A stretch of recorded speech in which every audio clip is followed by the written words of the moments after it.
Friends, welcome to my channel. তো আমাদের চ্যানেলে এটা প্রথম ভ্লগ। সো যেহেতু রথযাত্রা অনেকটাই কাছে এসে গেছে, আর 1-2 দিন মতন বাকি, তাই জন্য জানো আমি জিলিপি খাচ্ছি। আমার মতন কারা কারা জিলিপি আর পাপড় খেতে ভালোবাসো কমেন্টে অবশ্যই জানিও। আর তোমরা কি জানো কারণ আমার মাসি কী করছে দেখবে?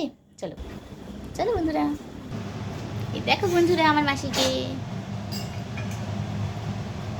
এখন আমার মাসিমণি রুটি করছে। হ্যালো বন্ধুরা, এই এই দেখো তো রুটি করছি। এখন রুটি করছে। এখন কেমন আছো সকলে? কেমন আছে? তোমরা দেখলে তো আমার মাসি রুটি করছে। সো আশা করি যে তোমাদের আমাদের ফার্স্ট ব্লগসটা খুবই ভালো লেগেছে। আর হ্যাঁ, রথযাত্রার শুভকামনা যেন সবার এই দিনগুলো খুব ভালো যায়। সো বাই বাই, আর আমাদেরকে খুব করে সাপোর্ট করো। So bye bye.